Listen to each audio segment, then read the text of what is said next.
You've probably all heard it before, nobody in America is interested in a sedan anymore, and every manufacturer out there seems to be killing them off at a record pace. But not Honda. Honda has an all-new 11th generation Accord for 2023, and Honda is one of the few car companies in America that sells several 100,000 of each of their sedan models every year. But the sedan is unquestionably changing. These are a little bit less focused on family hauling and a little bit more focused on style. The focus on high style is readily apparent as you approach the Accord from the front. We get full LED headlights, just as you'd expect from a modern Honda, with the accent strip up here at the top of the headlight module that turns into the turn signal. It's a really elegant and streamlined look. We no longer have a big chrome bar or anything like that running across the front. Instead, we have a really interesting grille opening that shape-wise reminds me a little bit of some Fords from about 10 years ago, but certainly not the grille insert inside, which definitely has more of a triangular pattern going on. Interesting twist, no fog lights at the bottom of the bumper. But you'll certainly notice that the entire look is definitely a bit more upright, a little bit boxier, and we certainly have a much longer hood.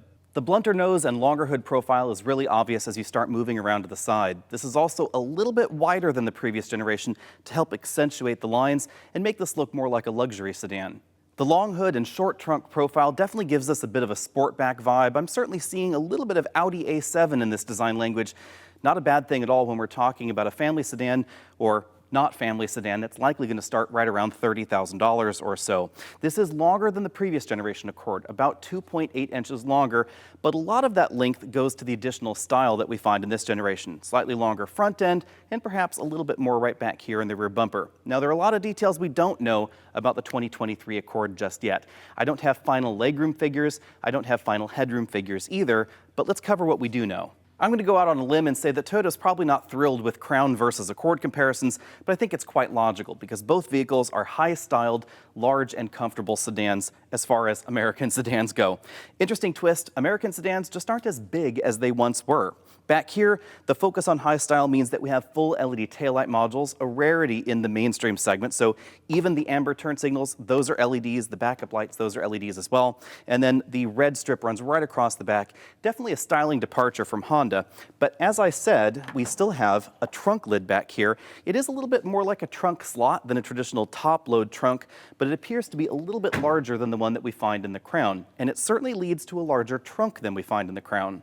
I know at this point at least half of you are feverishly typing away in the comments section, but it's Accord versus Camry. Well, when Toyota releases a new Camry, we'll be back to that comparison, but at the moment the Crown is the new kid in town, and it is suspiciously similar in terms of size to this new Accord, except when it comes to the trunk. Again, bigger trunk than we find in that model. Now this is the hybrid trim, so under the load floor, no spare tire. Instead we have a Canna-Fixa flat.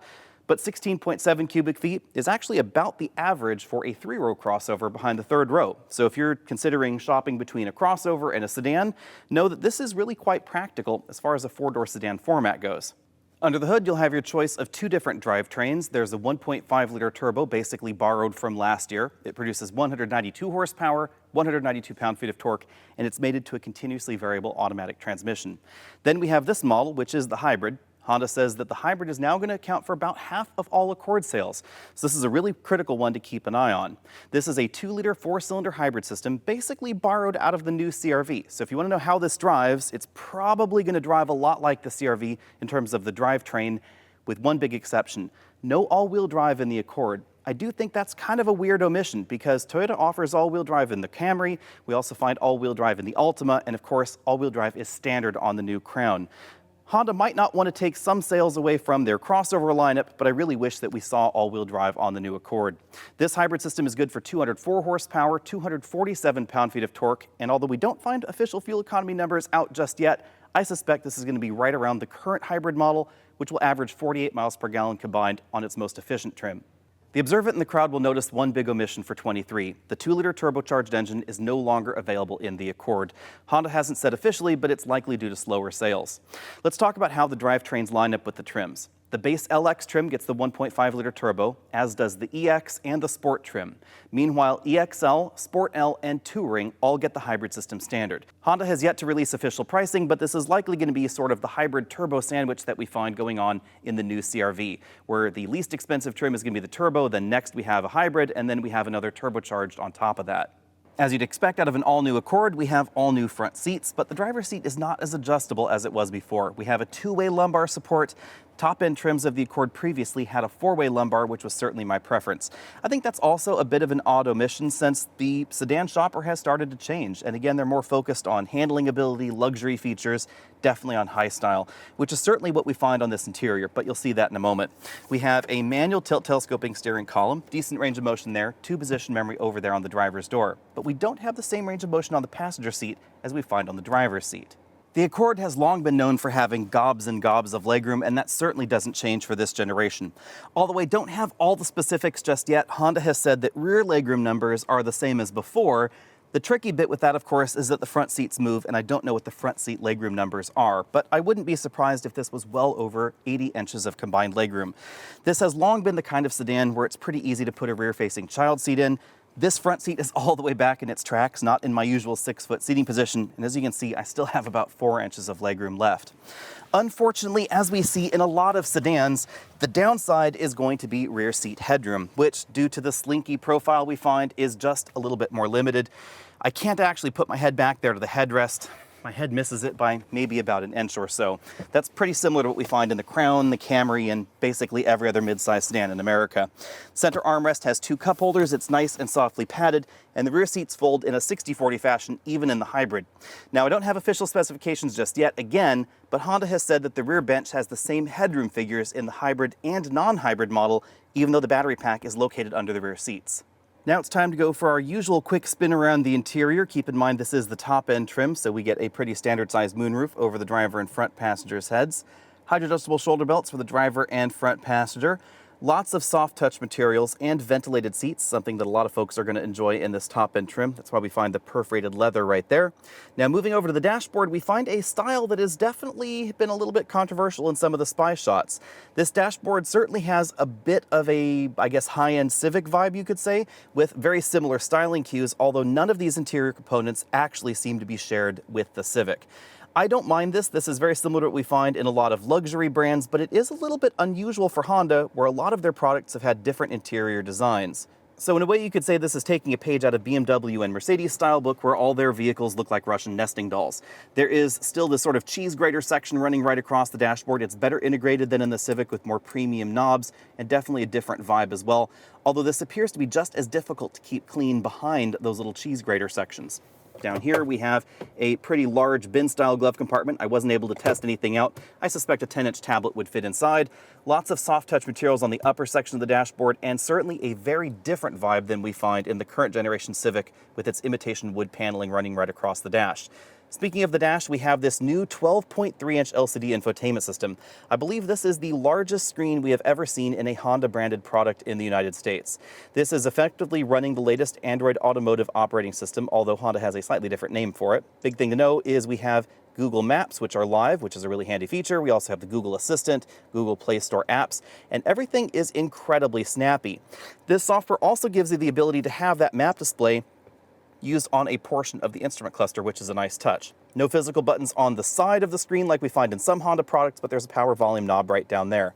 Now, I don't know what the base screen looks like, but you should know that the lowest end trim of Accord is going to get a 7-inch LCD. You should also know that although several trims will get this 12.3-inch LCD, not all of them will have the entire suite of Google connected features. Obviously, this has wireless Android Auto and Apple CarPlay integration as well. Moving down from there, we have the controls for the dual zone automatic climate control, ventilated seats, things like that. USB inputs. USB-C now is what we find for both the charge connector and the interface connector for the system. Of course, it supports wireless CarPlay and Android Auto as well. Moving down from there, we find a pretty standard console shifter, not the hunt and peck button module that we find in other Hondas. Down here, we find an electric drive mode button, the drive mode selector, brake hold, 2 huge cup holders right there, and then a nice softly padded center armrest. Over on the driver's side, we find a standard just over 10-inch instrument cluster. This is a little bit different than we find in other Hondas. Pay no attention to the warning messages over here. This is an early pre-production vehicle. It's been unplugged for quite some time. Above that, we have a color heads-up display, and then a very similar steering wheel to what we see in other modern Hondas, with paddle shifters on the back, volume toggle over there, infotainment controls, things like that. This little dial controls that multifunction LCD cluster, and then this one over here is used for some other system features, like rolling around that right side of the instrument cluster, including going to a navigation mode where we get that Google Map readout right there on the right side of the instrument cluster. If you want to get your hands on the new Accord, a little bit of patience will be required because these are going to go on sale early 2023. So now's the time to probably reach out to your Honda dealer and try and get on a waiting list. We don't know any details as far as pricing goes, but we can look at the Ouija board and decide what it might be like.